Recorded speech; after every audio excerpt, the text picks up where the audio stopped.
13 तारखेच्या नंतर आपण आपली पुढची भूमिका जी आहे ती जाहीर करणार असं मनोज जरांगे पाटील यांच्याकडून सांगण्यात आलेलं आहे। लोकसभा निवडणुका झालेल्या आहेत, विधानसभा निवडणूक जो एक महत्त्वाचा टप्पा आहे, महाराष्ट्राच्या दृष्टिकोनातून अत्यंत महत्त्वाचा टप्पा आहे। तर विधानसभा निवडणुकीमध्ये मनोज जरांगे पाटील 288 उमेदवार उतरवणार की नाही उतरवणार या संदर्भातला निर्णय आपण 13 जुलैच्या नंतर जाहीर करणार असं मनोज जरांगे पाटील यांच्याकडून सांगण्यात आलेलं आहे। आणि पहिली मराठा समाजाला न्याय देण्यासाठी माझा मराठा समाज खवळून उठलाय। घराघरातला मराठा समाज शेतातलं कामं सोडून आज मराठा समाज सहभागी या शांतता रॅलीत मराठा आरक्षण परिवर्तन रॅली झाली। ही सरकारनं आक्रोश समजून घेणं गरजेचं आहे। ओबीसीचे नेते एक झाले, त्यांनी दबाव आणला, माझ्या गोरगरीब मराठ्याला आरक्षण मिळू देत नाहीत। हे सरकारनं समजून घेणं गरजेचं आहे। कसा लाखोच्या संख्येनं मराठा समाजाचा आक्रोश खवळून उठलाय हे समजून घेणं गरजेचं। मी ओबीसीतून आरक्षण घेतल्याशिवाय हटू शकत नाही। उद्या ओबीसी सोमवारी ओबीसी नेत्यांची बैठक जी आहे, सर्वपक्षीय नेत्यांची बैठक ओबीसींनी बोलवली आहे। ओबीसी आरक्षणावर चर्चा होणार आहे। काय बोलव काय नाही बोलव ओबीसींनी ते त्यांचा प्रश्न आहे, पण आमच्या गोरगरिबांचा अधिकार असलेलं मराठ्यांच्या आरक्षणावर त्यांनी गदा आणू नये, कारण आमचं आरक्षण आम्ही मिळवणार आहेत, नसता याचे परिणाम सरकारला भोगावे लागणार। मोठ्या प्रमाणात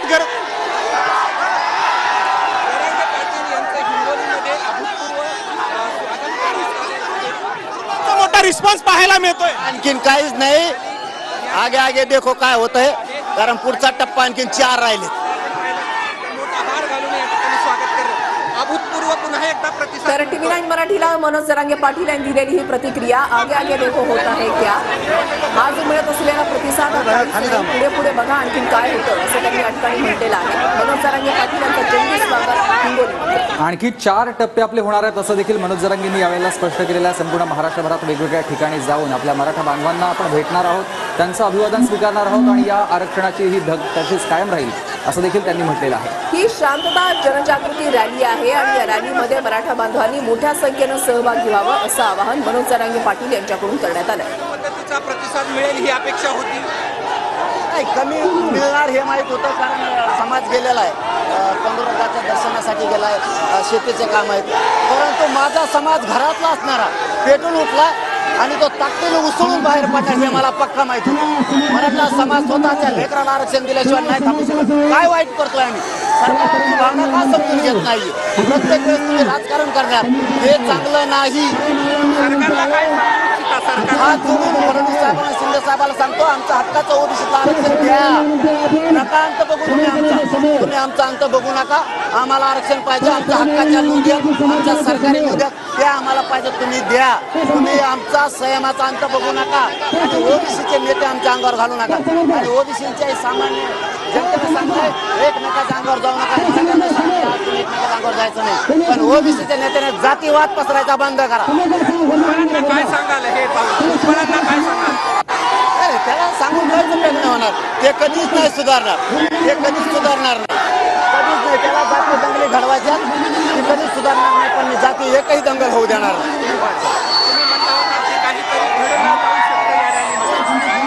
ते कोणत्याही रॅलीत करू शकतो, 5 टप्पे कोणत्याही रॅलीत आम्ही सरकारला सांगतो त्याच्यावर लक्ष ठेवा, त्याला दापा, मात्र आम्हाला तर आमचं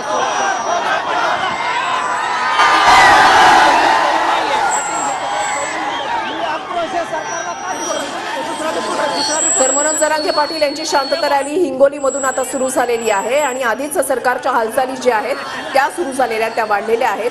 8 जुलैला शिंदे समिती हैदराबादच्या दौऱ्यावर जाणार आहे आणि 4 दिवसांचा हा दौरा असणार आहे। आणि यात मनोज जरांगे यांची जी प्रमुख मागणी आहे की हैदराबाद गॅझेटची अंमलबजावणी केली जावी, तर या मागणीबाबत पुरावे जमा करण्यासाठी शिंदे समिती जी आहे ती हैदराबादकडे 8 जुलैला रवाना होणार आहे। हालचाली सुरू झालेल्या आहेत, मात्र मनोज जरांगे पाटील जे आहेत ते आपल्या मागणीवर ठाम आहे की जोपर्यंत आरक्षण मिळत नाही, हक्काचं आरक्षण मिळत नाही, तोपर्यंत आपला दौरा आणि आपला हा संघर्ष जो आहे तो आपण सुरूच ठेवणार असल्याचं मनोज जरांगे पाटील यांनी स्पष्ट केलं। ही शांतता महारॅली आहे आणि त्यामुळे या शांतता महारॅलीला कुठेही